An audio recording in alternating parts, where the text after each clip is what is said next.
Safdiye and family, Le'ilui Nishmat, his beloved father, Obadiah ben Ba'ihe, and uncle Yaakov ben Bahiye alayhim shalom.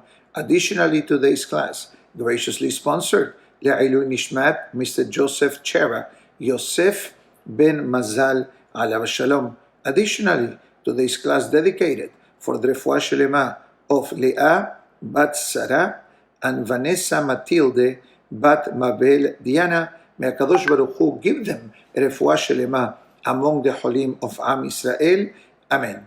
So, Be'ezat Hashem, before I start with the class today, I think that I need to make the following announcement in a good way, in a happy way, Baruch Hashem, that today, 35 years ago, on the 5th of Elul, a day like today, I woke up in an ambulance concerning a car accident that I had back in 1987 when I came to Miami for my engagement with my dear wife, and regretfully the night of the 4th to the 5th of Tammuz I did have an accident, and but Baruch Hashem, despite the initial challenges, Borei Olam had blessed me with a complete refuah shelema and a happy marriage, Baruch Hashem.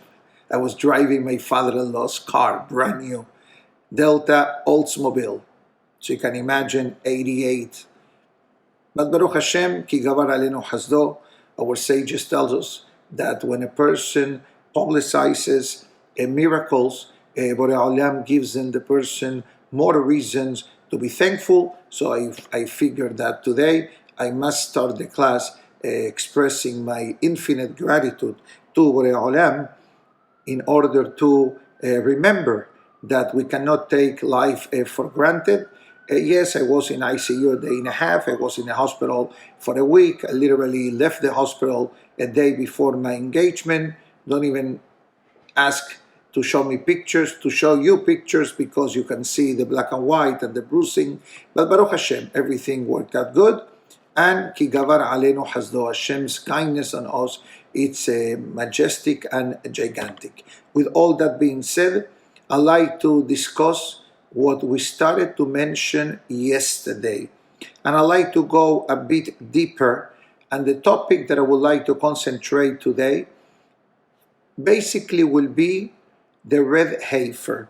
And the reason why I'll decide to speak on this topic today, it's basically not only because it's the parasha of the week, but actually there are so many interesting halachot in this matter and eternal messages for life that even though, as I mentioned yesterday in the class, that from the day of the creation of the world till today, 9 times the para aduma was ever offered and performed as a purifying sacrifice for Am Israel, but nevertheless, the fact that we are learning about the para aduma, it's considered like if we would have done the mitzvah of the para aduma. So I'd like to perhaps read and translate very quickly some of the halachot of the red heifer.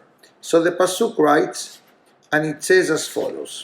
The halakha, rather, I'm going to read directly from the laws of para aduma. So the halakha writes, number 1, Maimonides, laws of the red heifer, Perek 1, chapter 1, halakha 1. The para aduma is to be considered a cow. Cow means between the ages of 3 to 4 years old. Bimaita zekena. What happened if by the time there was a need or the time to make the ceremonial sacrifice of the red heifer, she became older, the cow? The halakha writes, nevertheless, is permissible now. But definitely the halakha writes, don't wait till the animal becomes that old. Remember, I believe I mentioned this in the past about an individual, a wonderful fellow from the Lakewood Howell area on that part of town that had access and in his own field had a red heifer. And many great hachamim came to check out the animals. Somebody very generous made him a nice 7 figures offer to take the red cow to Israel, in which he refused to sell. He says, this is for the benefit of all of Am Israel, so I don't want money for it. But regretfully, despite the fact that it was given a kosher supervision on the red heifer, and I recall that thousands of people went to that land, a piece of land, to see it physically live that it means. Nevertheless, regretfully, the animal became not kasher. There are many ways that the animals cannot become kasher. And we'll discuss exactly what changes can happen in an animal on the red heifer. Remember, para aduma, in English it means the red heifer. So red, it's a color that it's required in this particular type of offering. So the Lacha writes, don't wait too much. Maybe suddenly the cow will have black hair instead of red, and that will make the animal pasul. Again, the Pasuk writes, what happens if someone has in their land a calf, yani a baby cow, is super kosher, but it's not a cow because it's less than 3 years old. So you come to the Bet HaMikdash, you offer it to the Bet HaMikdash.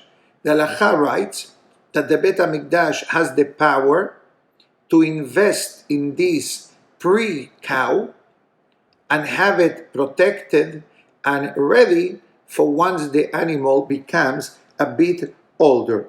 But who actually will keep an eye on the animal? The actual owners. In other words, we give him a down payment for a future transaction. The Pasuk also says temima. Temima means perfect, whole. Temima in this case doesn't mean on the height of the cow. The height in this case is secondary. What the temima, the perfection, is relevant to the concept of the red hair. Continues Halacha. Ayuba shetes levanot o shechorot. What happens now? You have to understand. You know, whenever you buy a suit or a shirt, you see sometimes a sticker that says quality control sticker QC by 17. That means somebody, a worker that has a number in the factory 17, he's the one or she's the one responsible for the quality control of this item.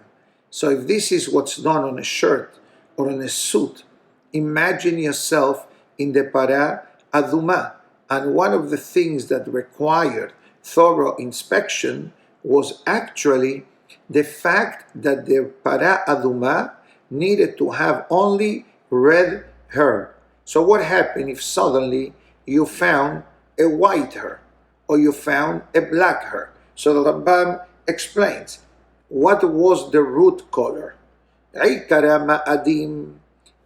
the root color of this cow was red, but on top was white or black, it seems to be halachically fine, because maybe it's something to do with weather or something. But if the root color means what's coming out of the animal is different color than red, in that case the animal will become pasul. Interesting halacha. And in a few minutes, Be'ezat Hashem, we will translate some of the halachot that we learned today into real life. Because at the end of the day, whoever saw live in person a red heifer, a red cow, the last time, if I recall correctly, that a red heifer ceremony was done, it was done in the time of the second Bet HaMikdash. Yani over 2,000 years that we don't have a red heifer. But guess what? One of the first mitzvot, that's my understanding, that the Jewish people will do in the early stages of Mashiach's arrival is to go to the purification process, because at the end of the day, we are all carrying that level of impurity, because there is no way to control it. I went to shul, now I shook someone's hands. I went to shul last night, I shook somebody else's hands. Maybe that person went to the cemetery on early morning, or maybe that person worked for the Hevra Kadisha, for the burial society, or maybe that person shook someone's hands that went to the cemetery on Friday. So today, from a practical halacha angle, there is no purification process for the impurity connected to human remains until Mashiach comes. So I am saying that we are all impure, yes, but it's a different level of impurity. There are stages in the level of impurity. For example, when a wife or a mother, respectfully speaking, gets the monthly cycle, so we have a way of how to purify that through the counting after the cycle ends, 7 clean days, mikveh, all the preparations before, etc. And that's how we remove, from the Torah perspective, the impurity of niddah. That's the monthly cycle. That's one way to purify that impurity. The greater the impurity, the more purification process is required. But if a person comes out of the bathroom, or a person woke up from sleeping, just do netilah, do the relevant berachot when applicable, and that will be the end of it. Men fulfilling the mitzvah. There are different processes of purification. The ideal will be mikveh. The next one will be washing the hands 40 times, the way the Ben Ish Hai explains. Or taking a shower and let water run on the person's body, on the man's body, for 3 to 4 minutes. And that will give enough water, like if the person went to the mikveh. I like to believe that unless the person belongs to a Hasidic or a very observant community, most people do option 1 or option 2. Perhaps the option 1 of the Ben Ish Hai to many people may sound a bit strange, unheard of, but I'll explain to you, because I know that some of us would like to really understand what the Ben Ish Hai says. So I'll give you the short answer. The concept of 40, says the Ben Ish Hai, of washing of the hands for 40 times, which it sounds excessive, but if you do it smartly, it may not take more than 2.5 minutes. I'll tell you how it's done. So the Ben Ish Hai says the mikveh contains 40 se'ah of water, 40 measuring volume of water. So we wash our hands 40 times. And it says that each one of the washing, it provides a purification process that's connected with the name of Hashem, Yod-Ke Vav-Ke. So, and he even brings a prayer to say, I'll try to concise what he writes, Mehila, said Beracha before. It says the following: you wash first sirugim. What does it mean, sirugim? Like in the morning, 1, 1, 1, 1, 1, 1, 10 times. So if you do both hands 10 times, back and forth, that's already 20 times that the hands were washed. 10 right, 10 left, skipping. Then you have the next one, like to eat bread. 10 times to the right, 10 times to the left. Together, 40 times. If you use netilah cup, 1 cup, may take you 3 to 4 minutes. If you have 2 cups, it will take you 2 minutes, because while you pour, the other cups get filled up. I hope that is clear. I repeat, 10 sets, right, left, 10 times, 2 hands, that's 20, plus 10 to the right, 10 to the left, another 20, and that's 40. Afterwards, the Ben Ish Chai says, recite the following verse from the book of Tehillim that says, Lev tahor, berali Elokim, beruach nachon, hadesh bekirbi. This is from Tehillim. If you want to find it in the Siddur, look in the Birkat Levana. If you look in the Birkat Levana, towards the end of the Birkat Levana, the blessing of the moon, that this Mosai Shabbat, for sure, we are able to say it already, even from this Wednesday night, you can say it, but many people wait till Mosai Shabbat, because a person is wearing Shabbat garments, and there is a certain level of holiness and happiness, but you don't need to wait till Mosai Shabbat. But anyways, at the end of the Birkat Levana, we recite this verse 7 times. Lev tahor, a pure heart, berali Elohim, the Almighty created in me, beruach nachon, hadesh bekirbi, and the proper spirit renew inside of me. Says the Ben Ish Chai, when you take these 3 first words of the Tehillim, Lev, tahor, bera. So it says, the last, the first letter is Lamed. The second word, first letter, is Tet, Lev, tahor. The third word, first letter, is Bet. If I put together in Hebrew, I'm going to do it in writing so it's easier for the Kahal Kadosh to see.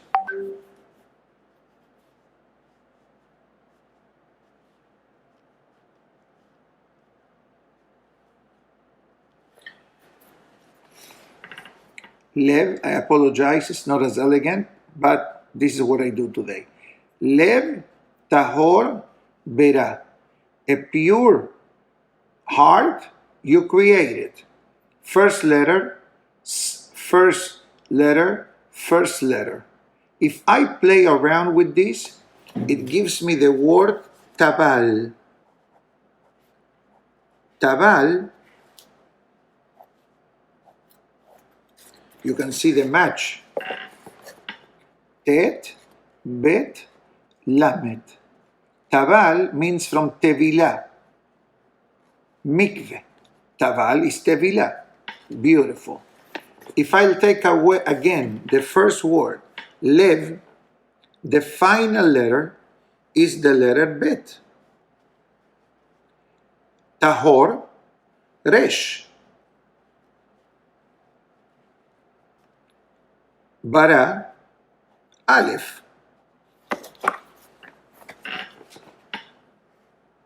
Lev, tahor, bara. If I play around with these letters, it gives me the word ever. Tabal, ever. The purification of the organ. There are 2 opinions what this organ is referring to. Belashon nekia, in a clean way, it's the Berit Milah. In a literal way, is the hands of the person as well. So the Ben Ish Chai seems to imply that by us washing 40 times our hands, it's like I went to the mikveh to purify the organ of the Berit Milah. That's what the Holy Ben Ish Chai writes concerning the going to the mikveh. Okay, so I think that we covered some of the purification process, the monthly cycle, the mitzvah in between husband and wife, waking up from sleeping, coming out of the bathroom, washing to eat bread, which is obviously a different washing with a specific blessing. But we understand that different impurities require different process of purification. So, but the para aduma, unfortunately, we cannot do it. If you ask me, is there any para aduma available in the world? I only heard this and I wasn't able to verify it. Someone told me that there is a kosher one available somewhere in Texas. And they're not publicizing it for Ain Hara. The Gemara writes, Ena beracha mesuya bedavara samui mina ain. Blessing is not found unless items are hidden from the eye. Maybe they saw what happened to the other wonderful fellow in New Jersey, that he had so much exposure and clips and videos and visitors, thousands of people went to visit it, that who knows, maybe something happened, maybe some Ain Hara, who knows. So therefore, they are keeping this one out of sight in order to wait till the proper time. The Rambam goes now, Maimonides, going back to the laws of the Para Aduma, and it says as follows. There is a mitzvah, or a requirement, I should say. Let's read the pasuk together, because now I'm going to switch the topic a bit, describing how this particular mitzvah actually is the foundation of the entire Torah. And then you may ask, how could it be? Yesterday you told us that the only one who knew the reason was Moshe Rabbeinu. Even Shlomo HaMelech wanted to know the reason, and he wasn't able to find the reason. But how can you tell me now that this mitzvah of the Para Aduma seems to be the foundation of the entire Torah? So it's an excellent question, but I have an excellent answer. This is not me saying this, the Torah says it. Beginning of the parasha, Zot Hukat HaTorah. This is the decree of the Torah. I can ask you the following question. If it's me writing this Sefer, the Chumash, I would have said, Zot Hukat Para Aduma. I skip half of the first pasuk, because if I'm talking about the red heifer, why do you bring me the word Torah? Usually when I say the word Torah, what does it mean? That the lesson of the red heifer needs to be compatible to the entire Torah. And our question will be, how could it be compatible to the entire Torah if it's the mitzvah for the past 2,000 years we were not able to do it? And there are so many requirements that you cannot put a yoke, and you cannot even lean on it, you cannot sit on it. And if it gets pregnant, I think it also becomes pesula. So haram to the cow. And yet the Torah says, relax. This red cow is the foundation of the entire Torah. And the question is, how come?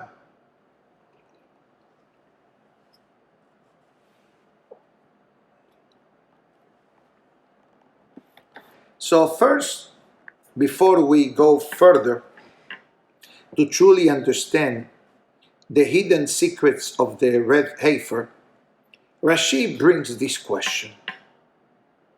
So it says that the nations of the world often mock the Jewish people. Mock the Jewish people in many different ways. Some of them are known, some of them are not known. But let's concentrate on the topic of today. The Goyim ask, what's the reason of this commandment? We don't know the reason. We don't know the reason, and we can't throw you a reason. We can say a reason, which is mentioned in the commentators, that the cow is the mother of the calf. The sin of the calf was the egel, connected to the 17th of Tammuz fast day. Para is the cow. Let the mother clean up the mess caused by the child. That's what's written. But obviously, that's a nice, cute explanation, but this doesn't change the fact that how could it be that the mitzvah in one hand purifies the impure, but the fellow, the Kohen, that is doing the Para Aduma becomes impure. So Rashi answers, and it says, Kataba Hukah.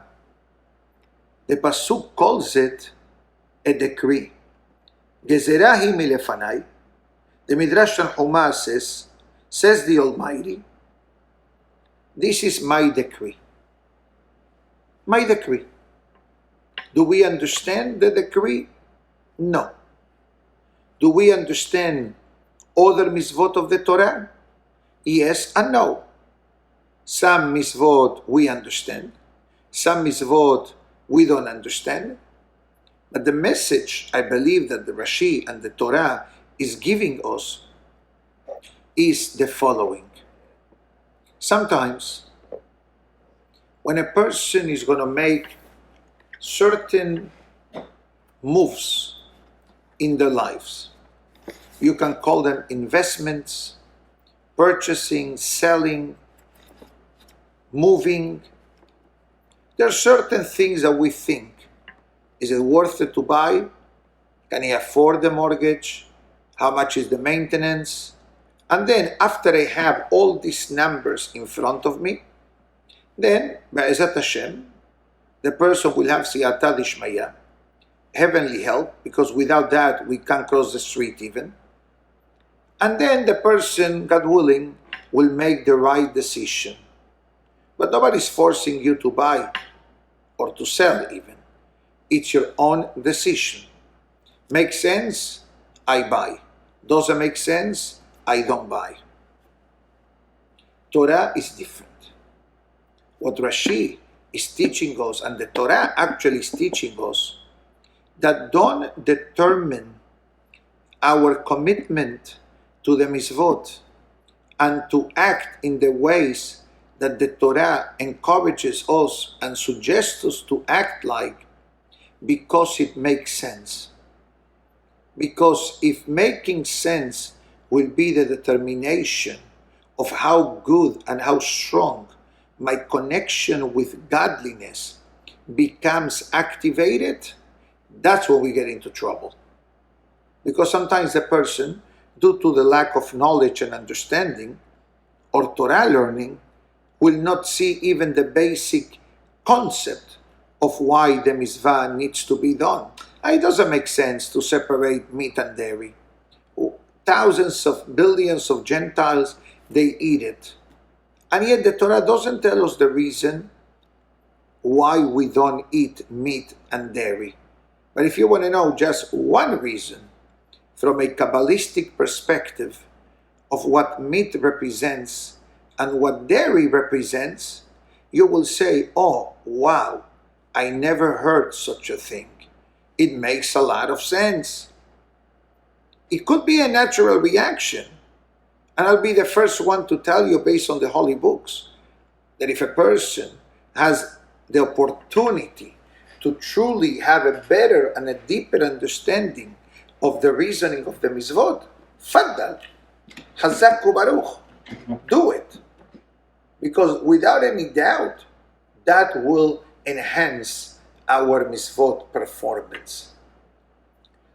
I like to do the following.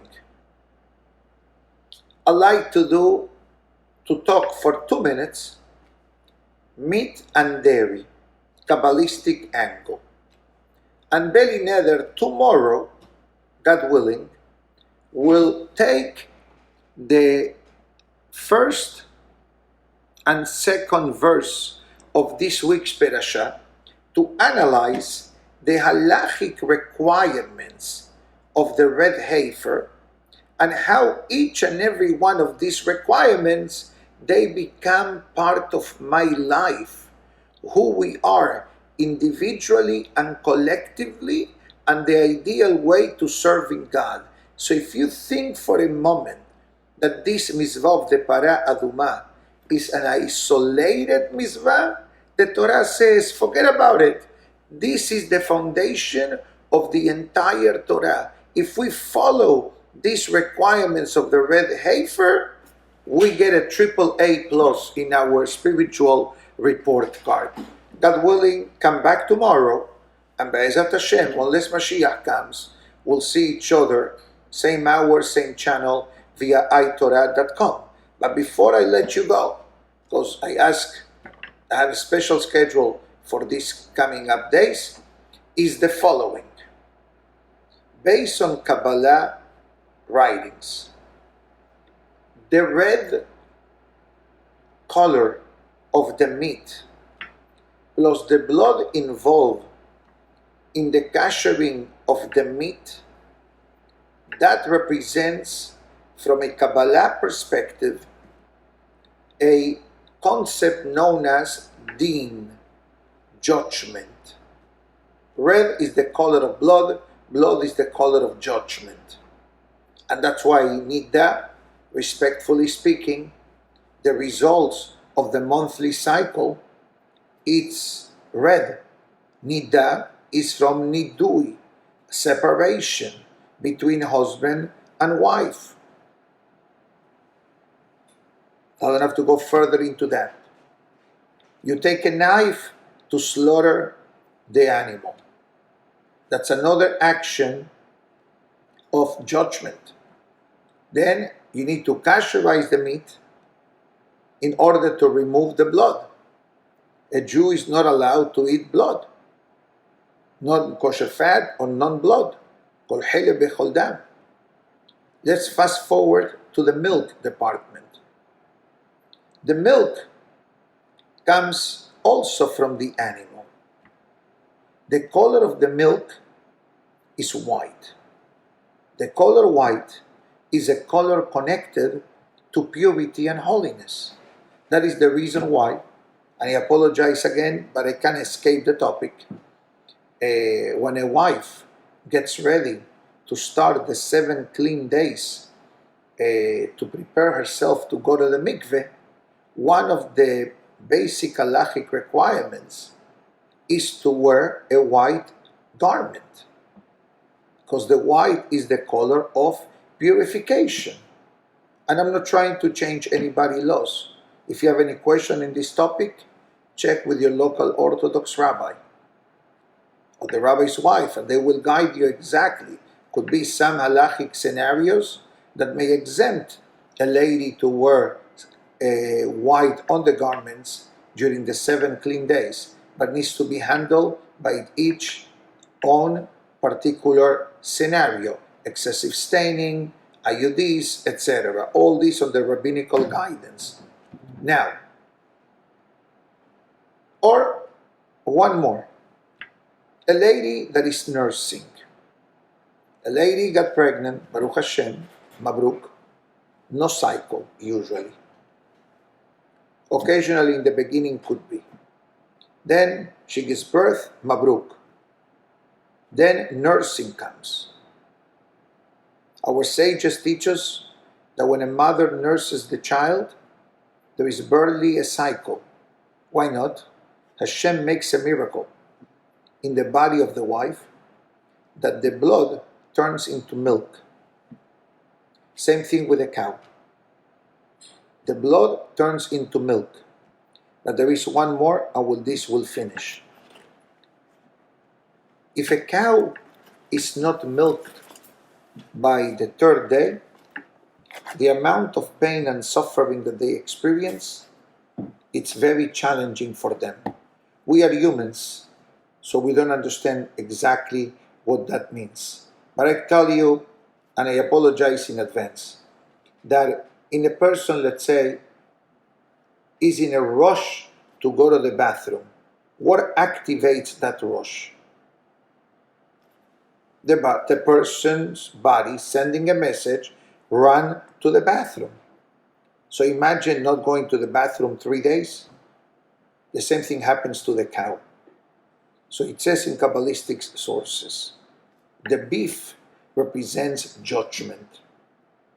The milk, when we milk the cow, we are doing an act of kindness to the cow, that we're relieving the pain and the pressure and the heaviness that the animal feels for not being milked.